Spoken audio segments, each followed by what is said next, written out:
shit right there, man. I still dig Frank Ocean, man. I still dig him, you know. But yo, man, welcome back, welcome back. We're at segment 3, man. We almost on the back end of this of our conversation tonight, man. I appreciate y'all hanging tight tonight. You some bitches wasn't doing that, no way, you know. But let's get back into our conversation about how can you tell when, or what are some signs that your significant other has thrown in the towel, and you know, in your beginning stages, you know, when you first meet somebody, you're really a touchy-feely. You know, she wants you to always hit her on the butt. You know, she's always grabbing your arm. You know, you always pick her up. You know, she always taps you, you know, hits you kind of thing. There's always these little sniggly little things that y'all do. And as the relationship starts to, you know, decay, a lot of times these things start, you know, little shit just starts happening, which brings me to my third one. You know, basically, your lady is not as playful as she used to be. You know, and this goes both ways. I'm a guy, so, you know, I speak in terms of a man. You know, your woman is not as playful as she used to be. That's very big, fellas. That's very big. A lot of times when you are in a relationship and your girl used to love, you know, snuggling up to you in the bed and her ass sleeps on the other, that is some shit that I pay close attention to. Do not let that shit slide. When a woman starts to do things like sleep on the other side of the bed, all of a sudden there's a fucking pillow in front of y'all or in between y'all, that's a fucking problem. Or now all of a sudden, you know, she used to sleep ass naked in some sexy panties. Now she got on jogging pants. Man, that type of stuff means a lot. But think back, you know, when you come in the room, a lot of times you used to grab her, start tickling her. You know, a lot of us tickle our woman. Now that shit annoys her. She gets an attitude, starts to, you know, everything starts to annoy her in that fashion. You know, you can offer to rub her feet or, you know, just, you know, you do something, whether you crack a joke about her hair or, you know, about her breath, you know, especially in the morning, you know, she try to kiss you. You used to crack that joke like, damn, girl, you know, your breath kicking like Bruce Lee. You know, she probably bust out laughing in the beginning stages when y'all first dated. That was cute. That was fun. It was really cool. Now, she probably get a damn attitude, be ready to shoot you with the 45. You know, now she looking at you with this stern, you know, with that creepy look. Exactly. You know, she looking at you like that.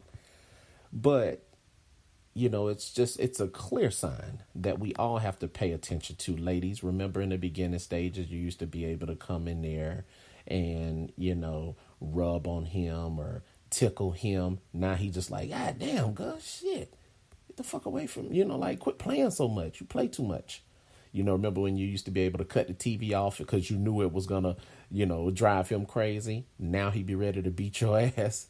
Yeah, that's a clear sign that, you know, the relationship may be going in a different direction. You know, so please pay close attention to those signs, man, and develop your own conclusion to it. But we're going to try to speed it up a little bit, you know, for the listeners. Definitely number 3 was, you know, she's not as playful. I know in my situation, that's what I wrote. She's not as playful as she used to be. And it was a clear sign that, you know, everything started to goddamn annoy her. You know what I'm saying? And like when you're hanging out with your partner, you know, when y'all go to dinner from here on out, they don't want to touch you anymore. They're not they become more distant, and, you know, more disengaged when y'all are around. That's a clear fucking sign. You know what I'm saying? No more laughter. The jokes that you used to tell. Fellas, ladies, listen to me. When your spouse no longer laughs at your jokes, it is a clear fucking sign that you need to leave. Not immediately, but it is a clear sign that the mountain is developing. Whenever a mountain is becoming a volcano, there's always a lip. There's always a hill that develops. It's a clear sign that pressure's building up. But, you know, let's move on to, you know, our 4th one. Now, this is really deep right here, you know. Number four to me was most important. That was a clear sign that my ex-wife, that our marriage had the towel thrown in. She was very impatient and short with me. Anytime, you start getting into just the simplest of conversations and she starts rolling her fucking eyes, there's a grunt, or, you just can't basically have a basic conversation about anything. That's a clear sign that your spouse is throwing in the towel and there needs to be some type of, you know, communication immediately to try to salvage that. Because in most cases, once they're impatient with you, there's already been a set expectation on what you're going to say and do and how they're going to react to it. You know what I'm saying? So to me, timing was always critical in that aspect. Like in the first signs of this behavior, I always noticed that the process of talking about it, it was always, excuse me, you know, how can I come into a conversation and try to shift or try to divert the energy, because you always knew immediately she was going to react to it a certain way. Long-term impatience to me and being short with others, to me it was kind of like an intimacy killer. I'm sorry, it just was. And it can lead to avoidance. So it was something that I knew initially in the beginning, like, yo, this is exactly what it seems like you're doing, or this seems like something that does have a presence in our relationship. You follow me? So you got to sit that person down, lady, sit your man down and just ask, is there anything going on with you? If that motherfucker sit back and say, man, what you talking about? Explain to him. Don't, ladies, do not talk around his reaction. Don't worry about what he gonna respond to. Fellas, don't you dare do that shit. Do not be afraid to sit your woman down and say, why does it seem like you so impatient with me? Like, damn, it just seems like you get annoyed, like, you know what I'm saying, really quick with me. Don't worry about the reaction. All you can do is worry about what your purpose was, what your role is in it. Once you have put the issue out in the atmosphere, you have to let nature take care of itself. You have freed yourself at that point and are no longer responsible for how that sumbitch reacts. If they don't want to take heed to it, then they're just not going to take heed to it. You know what I mean? So you freed yourself. And if you get the answer that you did not expect, be thankful that you got the truth and deal with it. Which brings us to our next one. They start confiding in other people. That's really big. Once a person starts confiding in other people, whether it's another, person of the opposite sex, which was my case, you got a fucking problem on your hands, because they're starting to show interest, or they're trying to show confidence in basically conveying some of the most intimate conversations that y'all may have. Once they start confiding in, that dude at work or her coworkers, or she starts calling her mother more than they call you, etc., you're headed down the wrong direction. So you really have to get a nip on that shit immediately.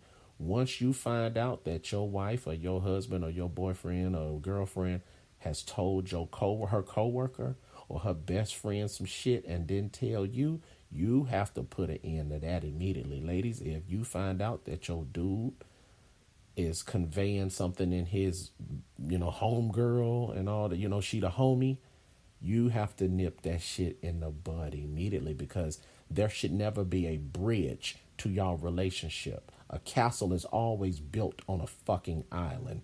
Once you create a bridge, you are allowing people to enter and leave the relationship. It basically creates a system of no boundaries. You see what I'm saying? In your relationship, there should always be no boundaries. I mean, not no boundaries. I apologize for that. There should never be a bridge for people to start knowing your most intimate shit that you have not conveyed in your loved one with first.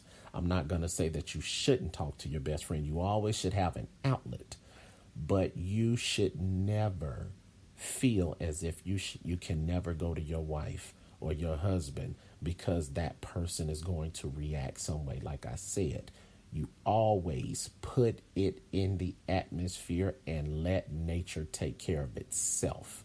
You have freed yourself at that point from any accountability on how that person is going to respond. Just make sure that you do it effectively with a lot of empathy, you ain't got to ass kiss, but just do it with some empathy and concern, because it may be something that this person really cares about. They just don't have the whereabout, or they have never been informed on certain things that they may be doing. Sit them down and just tell them, listen, this bothers me, or I would love to talk to you about this and that and that. But don't let them find out from their fucking friends or your homeboy out in the street or their mama or daddy, etc., right? So this concludes, our situation for tonight, man. I really have enjoyed, our conversation. I really have, and I hope that this brings some kind of enlightenment to you guys. I hope that this helps. I know that, it's just a little small part of the situation. It doesn't always fix itself, but these little tips, these little signs can always help each other. They can always help, your significant other. And just think positive about it. Always think of what would they want to know about this situation. You see what I'm saying? How would they feel about the situation? And you just really have to love that person enough to care and say, them being informed of this situation means more to me than putting it out there on Facebook or Instagram or Twitter and all that shit. Sit them down. I will say it again. You cannot worry about how that person is going to respond. The only thing that you can do is put it in the atmosphere and let nature handle itself. If your husband does not want to hear shit that you say, you freed yourself, ladies. You freed yourself. You've let him know what's something that concerns you, something that, you are very concerned about, and you just won't change for it. Fellas, if you've told her that talking slick to you, being disrespectful, if you've put it out there and she continues to turn a blind eye to it, man, at the end of the day, I will tell y'all like this. It may be time for you to pack your shit and leave.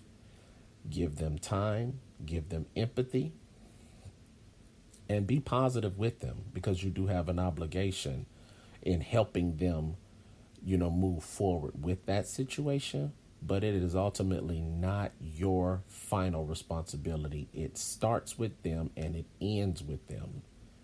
All right. So hopefully this helps, man. Like I said, I love y'all, man. Y'all been 100 with me tonight. Man, I've had some good game. We've chopped up tonight. Yo, I'm signing out. This your host, Mike Mitchell. We'll do it again. And if y'all got any questions or any things that, definitely can help the show, I'm always available. I'm here. All right. Peace.